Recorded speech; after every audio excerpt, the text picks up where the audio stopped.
Hello and welcome to this new episode of Bootstrapping Your Dream Show. I'm your host Manoj Agarwal, and today we have with us Jena Domingue, who is a highly accomplished senior executive with more than 20 years of success in the wine, e-commerce, digital marketing, luxury goods, and staffing industries. Throughout her career, she had held leadership positions with WineDirect, Marini Skin Research, and other luxury good companies. A San Francisco Bay Area native, also with over 20 years experience in sales, Jena leads the WineDirect sales team. WineDirect is a Napa Valley company offering world-class e-commerce and fulfillment solutions to wineries. And in her current role as VP of Global Sales, she is responsible for developing national and international sales teams.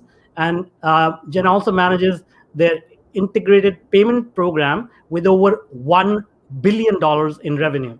Jenna has won multiple national awards for sales performance in the skincare and aesthetics industries. If this wouldn't be enough, Jenna also served as VP on the Women of for WineSense Board of Directors for 2 consecutive years. Her key areas of expertise include fulfillment and e-commerce sales, B2B, technology, relationship management, digital strategy, negotiation, and sales team management. With a passion for wine, especially sparkling wine, Jenna brings best practices to direct to consumer sales. Jenna loves sports and was a professional cheerleader for Oakland Raiders. Wow. Welcome, Jenna. Thank you. It's a pleasure to be here. Yeah, awesome. So you've had such a success in a industry which is typically very traditional, not related to technology, not related to e-commerce. So before we get down into all the questions, let me ask you your journey. How has it been? How did you even get started in this industry? And was it difficult to figure things out as you're breaking new ground? You know, it's interesting. About 8 years ago, I was a general wine consumer, and I thought to myself, I'm not sure I'm being spoken to in this sort of arena. Am I invited to the party? And so what I decided to do was I was going to start my own wine company. And so a friend of mine was working at WineDirect, and she said, "You really should come meet with my CEO." And I said, "Okay, well, why don't we?" We got together, put together a marketing plan, and I was sharing with him that there's a lot of wineries and a lot of consumers that are sort of underserved and not spoken to. And he said, "Yes, absolutely. We'll support your initiative. We will back you, but will you come work for me?" Uh-huh. And well, I said, "Well, sure." I thought I'll learn a lot. I can launch my company. 8 years later, here I am as VP and have not launched my baby yet, but Yeah. it's in the works. Awesome. That's great. So, are there a lot of these type of companies who are selling wine online? Is this the trend that is catching on, or you guys are the pioneers? How's that industry? I would absolutely say yes. I mean, in the past 12 months, our business has exploded. Mhm. We were expecting some scale. The past year has certainly progressed that faster than we were expecting, but it's an exciting time. I can tell you the wineries that had a digital strategy, had a plan, had their supply chain in place, meaning e-commerce was built up, they had fulfillment in place. If that happened, they pivoted and they've done very well. I see. Those who have not are struggling, but they're catching up. So, but it's fine. But yes, the wineries that have embraced e-commerce are doing very well. Awesome. And so, let me step back here. Earlier in your career, you were involved in skincare products, personal products, and now it's winery. And I guess you have done cheerleading. So, like, how do you get so successful in so many different industries, in so many different arenas? Like, what is your success secret to this success? Yeah. I've probably got this, a lot of it's probably internal drive. I certainly have a certain internal drive that I think I was just sort of born with. Mhm. And then the other part is, you get a little bit of success and then you kind of want, you want more. And so I'm not one to settle, I guess. And I'm very curious. Mhm. And so if I'm sort of master one area, I'm curious about what's going on over there as well. And so I sort of challenge myself to learn more and sort of the what's next. I'm never really comfortable. Yeah. I'm always sort of looking for that what's next. I see. And so, obviously, being similar in terms of curiosity, trying to break new ground. I know there are a lot of challenges that come our way if we think like that, and if we always want to like accomplish more. So I'm sure you had your share of challenges. Can you share any stories, anything that you had to sort of overcome during your career to like break through for a major sort of a major project that you were trying to accomplish or goal you were trying to accomplish? Well, sure. I mean, you can imagine a woman of color in the wine industry Yeah, uh, yeah. is not your typical everyday. And Mhm. so, yeah, there were a lot of barriers to break through.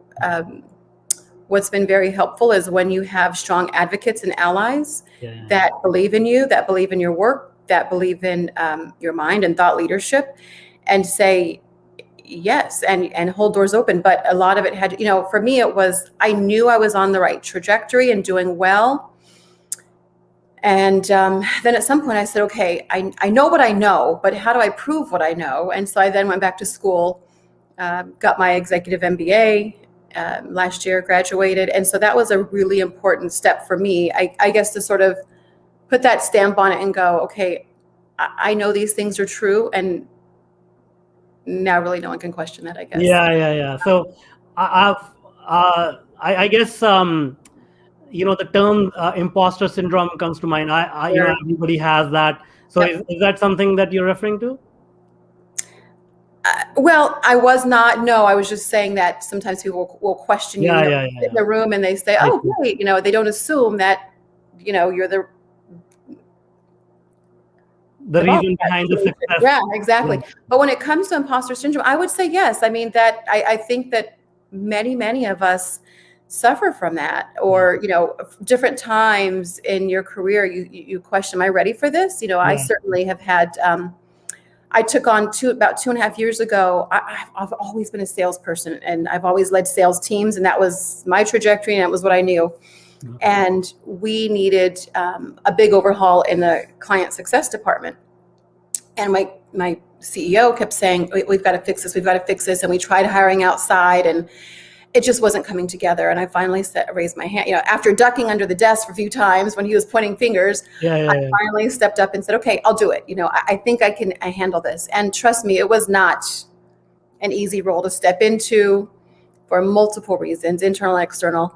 But I knew that I knew what I had to do to fix it. Yeah, 2.5 years later, I can tell you that between our exit surveys, data, it's really sort of I always say, you're the heart of the company to my CS team, but it really is sort of the bright spot for us right now, because we've got an amazing team and they are driving success within the company through multiple channels. So very proud of what we've done with the success team there. That's awesome. So I took note of two things that you pointed out. One is taking initiatives. When opportunities come about, raising hands, as you said, like a lot of people don't do that. And to what Yeah. extent that has been part of your success as well. Like just being there and making yourself available. Yes, every single step of the way. It goes back to payments. When I took on payment, or integrated payments, nobody wanted to touch it, and my CEO said, "Yeah, when you get to $1 million, let me know," Yeah, and or we have driven that to something pretty remarkable. But it started with me just saying, "No, I see something there," being visible, being willing to not know, but go in and ask questions. yeah. And that's really, I think, what's and again, I'm not one. If I take on a project, it's because, one, I see that there is a path to success, and then I'm going to get on that path and drive it, and I'm not going to let it fail if it has anything to do with me and my capabilities. So it very much is, I would say, very Manoj, being able to say, I could have easily said no to the success opportunity or to some of the others, but I said yes. I knew it'd be a learning curve, longer days. Dealing with frustrated clients and sometimes some things that maybe I didn't have to do in sales, but I said no. I knew that, one, I had I had a solution to some of the problems, and I was not content to sit back and not jump in. Yeah. That's amazing. Yeah, I mean, uh, the reason why we do these interviews is to inspire other people, and this is one of the things, taking action and raising your hand when the opportunity strikes is one of the key things, because most people say, I cannot accomplish what I want, and yet they don't realize they always keep saying no to the opportunities as they come along. That's right. Yeah. That's absolutely, you're so right. If you're saying no because it doesn't feel like a fit, or I'm not sure, stop it. You can always say, this wasn't the right fit, I assume, but get in there. Don't be afraid to take a risk. Be curious. Try something new. Listen, every single one of us has the power of information in our hands with our smartphones. So, if you don't know, Google it. Look it up. Yeah, exactly. Look for someone who's done it before, who's broken ground. But certainly, I think there's more answers out there than questions. We just have to look and find them. Yeah, for sure. And then the second thing I noticed was that, when you talked about the new department that you were heading, you gave a lot of credit to the team. So I find that to be a common trait, within like really great leaders. So what do you say about that? Like, how did you learn that to give more credit to the team, or was it innate, or like tell us a little bit about your leadership style? Part of it was probably just my personality. I'm a kind of a team person and a team player, and I don't mind giving credit. I really want to give credit where credit's due. But, my boss said something to me as I was sort of coming up the ranks. He said, take credit when things go wrong, give credit when things go right. Yeah. And that has sat and stayed with me in that. And also, I look at my team, they put, God, they show up every day, and, every day is not a great day. But they show up, they continue to show up, and they have the right attitude, And so when I came in, I said, look, you guys, this isn't going to be easy, but we're going to fix this. And for me, it's, I like to show my team a lot of love. I really like to recognize them for what they're doing well. We've put some programs in place so that we've got peer recognition, so that the peers are recognizing, and then we actually every month you can submit your own. If, let's say, you get an email of praise and you want to submit it, great, you put it in, and we show all of the submissions as well as the winners.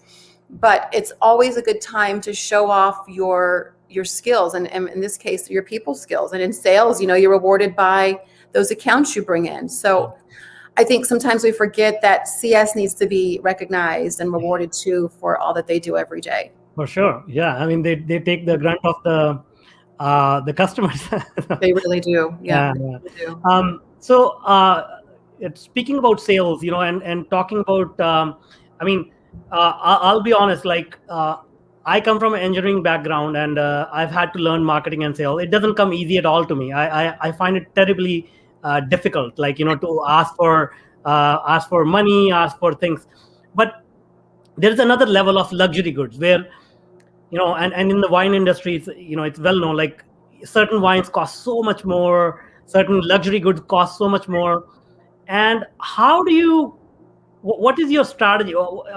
How do you convince somebody to understand the value of what we are selling at that price point versus, like, the goods that we sell at a regular price point? I would like to understand a little bit of your thinking process when you sell luxury items. Sure. Well,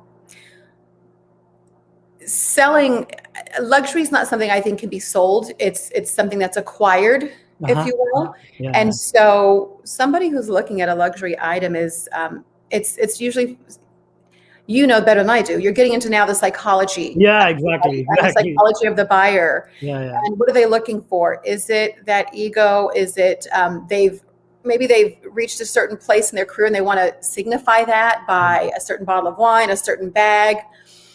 So for me, it's understanding who my buyer is and getting into psychology of how does this reward them and what makes them feel good about this acquisition. And I'm also a big believer that luxury can be enjoyed in small doses. Yeah, so it doesn't have to be this, life of, peel me a grape, right? But maybe on the weekend, I enjoy that special bottle of wine, or when I go away, I stay in a nicer hotel than I might when I'm traveling for business. Yeah. And so finding little bits of luxury along the way seems to be a much more palatable way of justifying sort of that extra spend, or, and I remind people when they are going for that more, out of reach bottle of wine that, this is something very special. You've earned it. You've worked very hard. Congratulations that you can acquire this. And so I make it sort of a mark of a standard for them. Yeah. Nice. That's awesome. And so this is great insight. But how do you get to know the customers so intimately? Like, do you talk to them, surveys? Like, what are some of your? You don't have to reveal any secrets if they are a company secret. But I'm just talking in general. How do you think? What is your approach? Sure. Now, do you mean in regards to luxury or in my role now? Either one. I mean, luxury is because I want to talk about luxury, and then I want to come back to wine as well. Okay, so in luxury, yes, you're doing a lot of learning, asking questions, and really about your lifestyle. Do they have children? Are they married or single? How do they spend their weekends? Is it with their girlfriends or guy friends, or is it with on the boat with the family? So how you enjoy your life is really going to oftentimes dictate, or are you a busy professional, or are you a stay-at-home mom? Those two lifestyles are a little different, and so you want to understand where they're coming from. Nice. And then where do they want to go, where they want to be, and does this acquired good help them get there? Awesome. And again, it's the psychology of that buyer is so important. Does this make me feel good? Does it make me feel valued? I think about those things. And even I'll go back to sort of in work, I look at it as, if I'm talking with my customers, how do I make them look good? How do I make them feel good? So if this solution I'm offering is going to make my decision maker and that buyer look good to their CEO or to their higher ups, that's a win. Yeah. I want to make sure my clients look great to their seniors and their higher ups because they made a great decision. Now they've got new data points. They've got new insights that they can share. They're helping drive the business in a successful way. And so I'm always looking for the win. What's the win for my buyer? That's amazing insight. Yeah. Thank you so much for sharing that. Now, bringing it to the wine now. And, before the interview, we were talking about how the wine industry is sort of transforming, due to whatever is going on in the world. So can you share some insights around that? Like, wine in general, how is the industry changing in response to the pandemic and whatever is going on around the health crisis? Sure. I think behaviorally it's changing in that buyers who may have never bought wine online before because they like going to the tasting room maybe, or, they just don't, maybe they're afraid to purchase a $20, $40, $50 bottle of wine without tasting it. Yeah. I think that's definitely shifted. One, and then we see probably more mature buyers who may have never bought wine online are also more comfortable making those purchases because they had to through some part of last year. I think from the point of the winery and producer, you're seeing all sorts of new engagements. So you're seeing cans, you're seeing different size bottles, 187 mLs, the little tasters. Yeah. All sorts of different ways to enjoy wine outside of opening a 750 bottle on a Tuesday night, I see. So it sounds like the disruption brought about some innovation. You better believe it. Doesn't it always? Yeah. Yeah.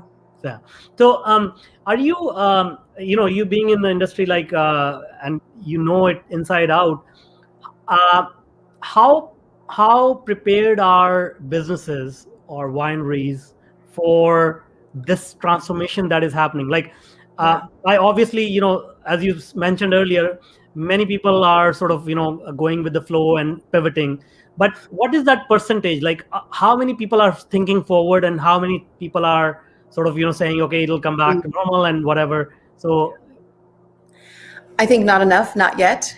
The wine industry, we tend to be a little slow to adopt, but we get there eventually. We've got some tools in place. I think in particular, things like digital strategy. Yeah. Most wineries, 80% of wineries are 5,000 cases or fewer, meaning they're small producing wineries. And so they don't have the bandwidth or, most people are wearing multiple hats. The winemaker may also, be ringing folks out on a Saturday or, giving tours. And so you don't have somebody who's committed to thinking about search engine optimization. If you ask somebody, do you have a digital strategy? They go, yeah, I got Facebook, and we post everything.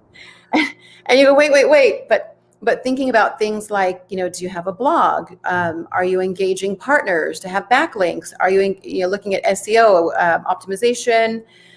Are you using Google Tag Manager, Google Analytics? Are you looking at where your customers are coming from so you know where to go when you do want to acquire new customers? And so there's a lot of data points that are absolutely free to the business, the entrepreneurs, but they aren't necessarily engaged, know how to pull those out. And so we're putting together a team that can help do the heavy lift for the wineries, because they are a bit behind when it comes to really maneuvering sort of the digital space. It's tough. It's not easy for someone just getting into it who opened a winery because they love to make wine. No, that's, I mean, I talk to a lot of leaders in different industries, and it's actually, across the board that people who had some digital strategy in place, they are doing, rather well. But as you said, like, this is not something in the wheelhouse of every CEO, how to do this stuff like SEO and all that. So I do recognize they were, many of them were caught off guard, but I think, it will need to become part of the business eventually somehow. Yes. Right. Now, not eventually. Now we got to adopt these now if we're going to survive, the digital age. All right. So let's talk about now consumers. And since you have been in the consumer space now, I really find it interesting how consumer trends are changing in many industries, like, especially hospitality and all that. But wine seems to be taking a different, a different path here. So how has it been going in the past year? How has the consumer behavior changed, buying behavior changed for wine? More drinking for sure. We're seeing, but I think that consumers are also becoming more curious. They're looking for maybe boutique brands, something that's not so easily acquired. But what's that one sort of undercover find that that diamond in the rough that I can find and identify with, and people are finding their favorites. We're seeing a lot of sort of cult favorites pop up. Especially as younger drinkers emerge and they're curious about wine, they don't want to drink what their parents drank. They're looking for what's my favorite now, and also if alignment with a company's values, looking for things like clean wine, sustainable practices. Even us as a third-party shipper, our consumers want to we don't want styrofoam anymore. We want to make sure that it's all recyclable and it's earth friendly, and so we've got quite a few initiatives as well. And then we're shipping a whole lot of wine, and so how do we work on reducing our footprint? And so we've got some great initiatives around that as well. But these are important that wineries align with partners, and then the consumer also participates in that, and everybody feels good about the partnership and the wineries' initiatives. So it sounds like the consumers are themselves becoming more aware of their core values, and they want to see that in the company that they are purchasing from. I would agree 100%. Yes, absolutely. Sustainability, whether it's local, global, people want to know that they're doing their part. Yeah, exactly. Yeah. So it almost sounds like things are moving in the right direction. It's just that the actual impetus for that was kind of drastic. Unfortunately, yeah. So moving forward, having so much visibility on the industry, what do you see? Like, e-commerce obviously is taking off, but do you see this trend going to the extent where maybe retail is going to be all digital or something like that, or tasting rooms? I mean, what kind of experiences we can expect in the future from the wine industry? Sure. I think the wine industry will forever, it's a hand to hand. This is about experience and tell me a story. And it's the smell, it's the taste. I think until we get smell-o-vision and, I think we've migrated, we've done some pivoting, and we're doing digital tastings, remote tasting. It's carried us through, and it's great. I think inevitably when it comes to wine, we still are looking for someone to, tell us the nuances I should be expecting and some of the hand holding. But I do believe that the wine industry will benefit from taking advantage of things like, artificial intelligence, recommendation engines, blockchain in terms of protecting provenance of certain wines, alternate, payment methods. I think there's a lot that we can benefit from in technology and take advantage of while still holding on to those roots of, taste, smell, touch, and then of course sharing of the fruit. That's great. That's great. That's very interesting. Actually, you mentioned the blockchain part because I do recall I was talking to, I think, IBM or some other technology company, and they were working on something similar for wines. And I mean, many industries. I mean, art is doing that. I did a project for the silver mining industry for blockchain. So a lot of industries are going that way. So it's really good that wine is also looking at that. I would say so. I happen to know there are a few. I know Treasury Wine Group, if I'm not mistaken. I read an article. They are doing some work with just protecting their supply chain and making sure, again, protecting the provenance of their wines, their more higher end portfolio, the Penfold portfolio, and applying some different technology. That's awesome. I'm so excited to see. I'm a kind of crypto person myself, so I see. Yeah. Okay, awesome. That is great. And so, you also have so much in-depth knowledge about the digital world. And how has that changed in the past year? Have you noticed any trends which caught you by surprise? Obviously, the usage has gone up multiple times, but anything else that you notice online, people's behavior has changed, or the kind of things they are interested in has changed? I think that we're going to, if I'm reading the tea leaves right, and I don't think it's any magic, but frictionless purchasing, frictionless payments are absolutely top of mind for people like me. And so I think about, how do I allow my customers to purchase in-app? So if they're looking at a story, maybe we don't, they don't have to actually leave, I'm interested in that wine I saw on, whatever show they were watching, Housewives of whatever. And they want to go, and then they've got to leave and they've got to go purchase it. What if they can actually purchase it while they're watching that show?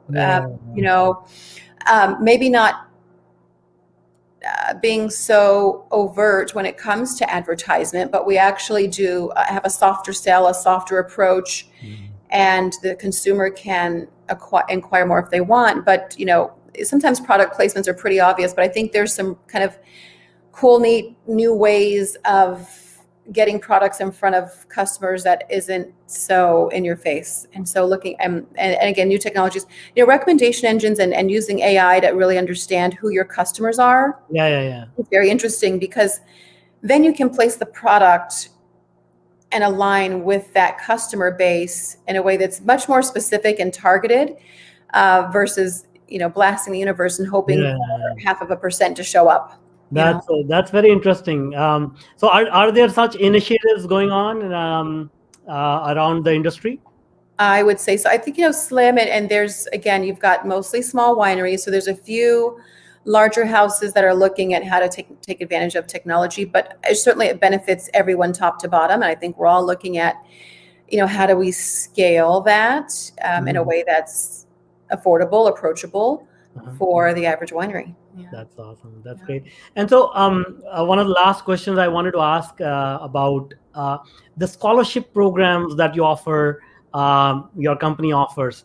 How did that come about? What is the motivation, and what are you trying to accomplish with that? I find it very admirable that your company is offering that. But tell us a little bit more about that. Yeah, I think you're thinking more about Women for Wine Sense. They actually have the scholarships. That's a wonderful nonprofit group that exists to really promote wine for women, whether it's entrepreneurs or those enjoying it, but recognizing women within this space. I think it's very important that we recognize, women, underserved communities, people of color, producers of color, that have not previously been recognized. There's a lot of energy behind this right now. I'm seeing a lot of different initiatives and groups pop up that say, no, we actually want to make sure that, whether it's indigenous peoples or even, field workers, that come here and do the heavy lift and the hard work of producing the wine and, the picking and the grafting and all the things that happen in the field, recognizing every step of the way and those who participated in that. That's great. That's great. Thank you so much. This has been such an amazing interview, and I got to learn a lot about wine. I don't drink that much, but it's very insightful to learn about an industry and the transformation it's going through. So thank you so much for sharing your knowledge, experience, insights. And before I let you go, can you tell us how people can reach out to you if they want to connect with you? Sure.